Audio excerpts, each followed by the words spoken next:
안녕하세요. 독서와 하부르타로 행복한 교육을 전하는 성재입니다. 안녕하셨어요. 오늘은 제가 되게 한 달 만에 쉬는 날인 것 같아요. 그래서 오늘은 좀 편한 복장으로 이 시간에 되게 오랜만에 집에 있습니다. 이렇게 일주일에 하루만 쉬어도 되게 살 것 같은데 매일 출근하는 분들은 얼마나 힘드실까 하는 생각을 저는 하면서 워킹맘님들 그리고 남자분들 회사 매일 다니는 남자분들 다 이렇게 존경의 마음을 제가 갖게 되었습니다. 오늘은 제가 지금 오전 시간인데요. 10시에 그 어떤 손님이 저희 집에 오시기로 하셔서 그 전에 얼른 찍으려고 합니다. 유튜브를. 그래서 오늘은 좀 짧게 이제 찍어볼게요. 오늘은 그 하브르타는 빈도, 그러니까 여러 질문을 하면서 그냥 대답을 얇게 듣고 끝내는 것이 아니라 하나의 질문을 하더라도 굉장히 깊게 하는 것이 중요하다는 얘기를 이제 하려고 해요.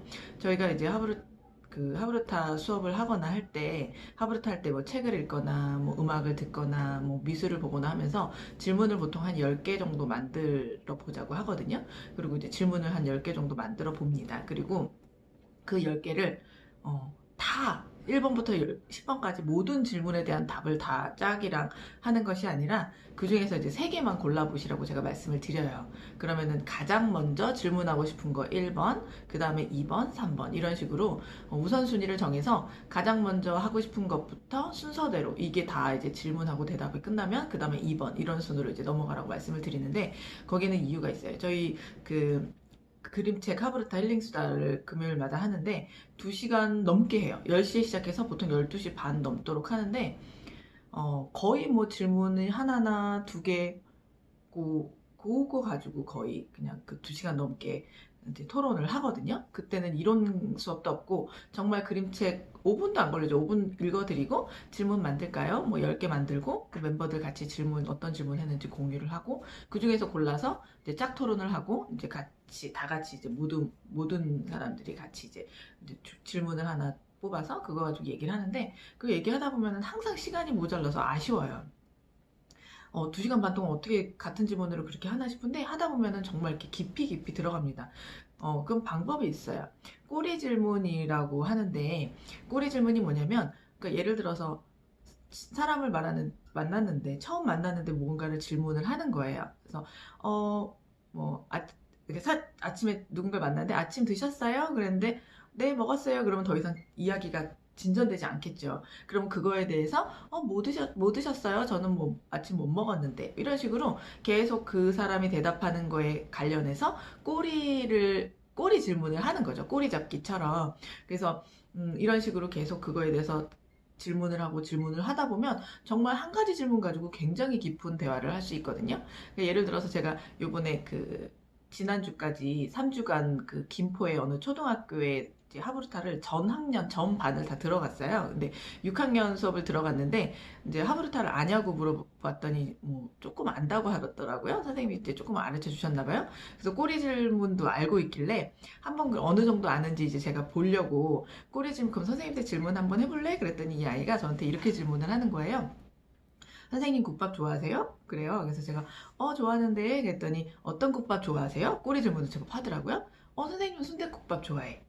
그랬더니 이 아이가 또 꼬리 질문을 해야 되니까 그러면은 보통 국밥 드실 때 밥을 몇 그릇 드세요? 이런 식으로 계속 그거에 관련해서 꼬리 질문을 했거든요. 그래서 저는 아이들한테 가르칠 때는 최소한 꼬리 질문 3번은 하자. 더 할 수 있으면 하고, 3번까지는 하고, 그 다음에 질문으로 넘어가자라고 하면 아이들도 막 머리가, 뭐 하는지 모르겠어요 하면서도 어떻게든 이렇게 생각을 해서 하게 되고, 또 중요한 건 상대방 말에 경청을 할 수밖에 없어요. 내가 그 아이 대답을 듣고 그거에 관련해서 질문을 또 해야 되기 때문에 경청을 할 수 있는 힘도 있고, 그리고 그 질문이 점점점 이제 깊이 들어갈 수 있는 효과도 있습니다. 그래서 꼬리 질문하는 게 굉장히 중요해요. 그래서 남편이랑 대화하거나 아이랑 대화할 때도 물론 이렇게 뭐 하브르타가 아니더라도 일상적으로 아이랑 대화를 할 때도 아이가 이제 학교에서 어떻게 지냈는지 궁금하잖아요. 오늘 학교에서 어땠어? 이렇게 질문했는데 아이들은 그냥 뭐 좋았어? 아니면 그냥 별로였어. 뭐 이렇게 뭐 둘 중에 하나로 대답할 거란 말이에요. 그럼 그거에 대해서 어떤 점이 별로였는지, 어떤 게 좋았는지, 혹시 수업이 재밌었는지, 재밌는 수업은 뭐였는지, 아니면 친구들이랑 노는 게 재밌었는지, 이런 식으로 구체적으로 계속 아이한테 물어보면 아이들이 처음에는 물었을 때 그냥 이렇게 막연하게 생각이 나서 좋았어, 나빴어 하는데, 이렇게 질문을 듣다 보면 뭐가 좋았는지 구체적으로, 수업 시간에 무엇을 배웠는데 되게 뭐 이렇게 재밌었다든지, 무슨 수업을 했는데 이건 너무 어려워서 재미없었다든지, 그리고 뭐 친구들이랑 노는데 무슨 사건이 있었다든지, 이런 거를 다 이렇게 들을 수 있게 돼요. 그래서 조금 질문을 많이 여러 개를 하는 것보다는 심도 있게 그 하나를 파고파고 들어가는 게 더 좋다는 걸 말씀드리고요. 그리고 어제 저희 그 김포에서 이제 학습센터에서 그 하브루타 10찰시를 나갔는데, 이제 선녀나무꾼으로 이제 하브루타를 했어요. 근데 이제 질문을 10개 만드세요. 그리고 이제 질문을 이렇게 만드시는데, 질문 하나를 이제 그 첫 번째 질문하는 걸 막 질문하시는데, 이제 제가 옆에서 같이 이렇게 들었거든요. 근데 막 질문을 하시면서 제가 이제 계속 꼬리 질문하고 깊게 질문하라고 말씀드렸더니, 그렇게 하시다가 선생님, 이 질문 하나로 나머지 질문들이 다 해소가 됐어요 라고 얘기를 하시더라고요. 그런 것처럼 질문할 때는 이거 왜 그렇지? 왜 그랬을까? 어떻게 하면 좋을까? 이런 거 다 궁금한 걸 질문을 했는데, 그 대표적인 질문 하나 가지고 이 밑에 것들도 해결이 되고, 또 꼬리에 이 질문 가지고 이야기를 하다 보니 그러면 이거는 왜 그럴까요? 이러면서 이렇게 계속 더 이렇게 심층적으로 질문을 하고 궁금해하고 호기심을 가지게 되는 경우들이 되게 많거든요. 그래서 하나의 현상 가지고, 하나의 질문 가지고 굉장히 깊이 사고할 수 있다는 거, 이게 바로 저는 하브루타의 힘이라고 생각합니다. 하브루타는 이제 사고력을 키우는 거죠. 생각하는 힘을 키우는 거. 그래서 처음에는 막 이렇게 생각하고 평소에 생각하지 않았던 것을 생각해야 되니까 머리가 아프고 막 힘들다는 분들도 계세요. 어떤 분은 하루부터 3차시 왔는데 잠을 못 잔다고 하시더라고요. 평생 안 할 질문들이 머리에 쏟아져서 너무 힘들다고 하셨는데, 저는 제대로 하브루타를 하고 있다라고 생각을 합니다. 저 예전에 그 하브루타 수업을 들어갔을 때 저희 소장님이 24시간 머리가 계속 돌아간다, 머리가 쉬는 시간이 없다라고 하셨을 때, 와, 대단하시다라고 생각했는데, 요즘 제가 그러고 있더라고요. 그래서 피곤한가요? 그래서 피곤하긴 한데 항상 무언가에 대해서 생각을 하고 있고, 뭐 어떻게 해결할까 항상 고민하고 있는 저를 발견하게 되더라고요. 그래서 고민을 하니까 머리는 비록 아프지만 제가 해결해 나갈 수 있는 일들이 점점 많아지는 것 같아요. 이렇게 뭐 성장이라는 게 그런 거 아닐까요? 내가 좀 어려웠던 것들을 하나씩 해결해 나가고, 좀 풀어 나가고, 이런 것들을 하면서 제 인생이 조금 더 수월하게 좀 성장하는 거라고 저는 생각을 합니다. 그래서 하브루타 하실 때 너무 많은 질문들 가지고 아이랑 또는 남편이랑 한다고 생각하지 마시고, 하나의 질문이라도 제대로 꼬리 질문 하는 법을 조금 이렇게 연습을 하셨으면 좋겠어요. 제가 한 가지 이제 이런 거예요. 이렇게 혹시 잘 모르실까봐, 예를 들어서 이제 과일 좋아하세요? 이렇게 물어봤을 때 어떻게 하면 좋을까요? 상대방이 네, 좋아해요. 그러면 꼬리 질문 어떤 걸 수 있죠? 어떤 과일 좋아하세요? 그러면 네, 수박 좋아해요. 수박을 좋아하는 뭐 특별한 이유가 있으신가요? 뭐 어쩌고 뭐 하시겠죠? 그럼 또 그거에 대해서 네, 저는 수박이 달콤하고 즙도 많고 시원해서 되게 좋아해요. 그러면 이렇게 또 질문할 수 있겠죠.